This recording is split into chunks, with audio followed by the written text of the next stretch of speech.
روئے زمین پر سب سے بہترین جگہ مسجد حرام. جو پانچوں نمازیں پڑھتا ہے اللہ تعالیٰ اس کے گناہوں کو اس طرح ختم فرما دیتا ہے. خذ العفو وأمر بالعرف وأعرض عن الجاہلین، کہ تو معاف کر، نیکی کا حکم دے اور جاہلوں سے کنارہ کش ہو جا. فَبِأَيِّ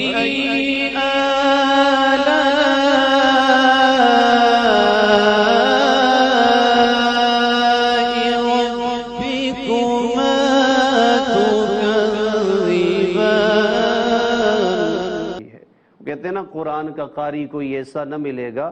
نیزے پہ سنایا ہے حسین ابن علی نے. جو اللہ ٹوٹے ہوئے دل کو جوڑنے پر اتنا خوش ہوتا ہے تو تم یہ تو دیکھو وہ اللہ کسی مسلمان کے کسی انسان کے دل کو توڑنے پر ناراض کتنا ہو.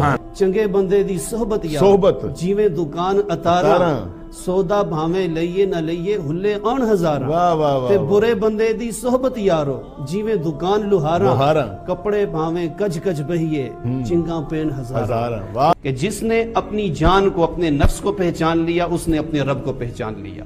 کہ جس نے کسی یتیم کے سر پر دست شفقت رکھا اس کے سر پر جتنے بال آئیں گے اللہ ہر بال کے بدلے اس بندے کے گناہوں کو معاف فرمائے گا اور اس کی نیکیوں میں اضافہ فرمائے. اور کبیر ہے غلام اہل بیت، کبیر ہے غلام اہل بیت، ملے اسے امان یا حسین. امان یا حسین. پائی پیاں دے بیلی ہوندے، پائی پیاں دیاں باواں، باپ سران دے تاج محمد، ماواں ٹھنڈیاں چھاواں. نبی علیہ السلام نے فرمایا نیک اولاد جب بخشش کی دعا کرتی ہے اللہ زندوں کی دعا کی برکت سے مرنے والے کی قبر میں پہاڑوں جتنا نور نازل فرما دیتا ہے. کہ تم نماز عشاء پڑھو گے جماعت کے ساتھ اللہ تمہیں آدھی رات کی نفلی عبادت کا ثواب عطا فرمائے گا. فجر بھی جماعت سے پڑھ لی تو پوری رات نماز کا ثواب. جب چاند گرہن ہو جائے تو اس وقت تم اللہ کے ذکر کی طرف چل پڑو، اللہ سے معافی مانگو.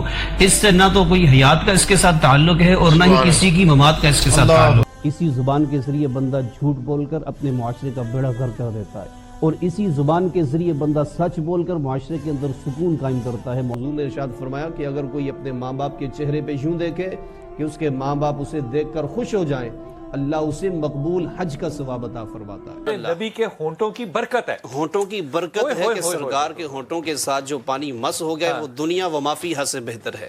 یا رسول اللہ پسندیدہ چیزیں میری تین ہی ہیں. وہ پہلی چیز یہ کہ آپ کا چہرہ ہو ابو بکر اس کا دیدار کرتا رہے. جو قرآن ہم نے نازل کیا ہے یہ مومنوں کے لیے شفا بھی ہے اور مومنوں کے لیے رحمت بھی ہے. اے ایمان والو اپنے آپ کو اور اپنے گھر والوں کو بچاؤ اس آگ سے جس کا ایندھن انسان اور پتھر ہے.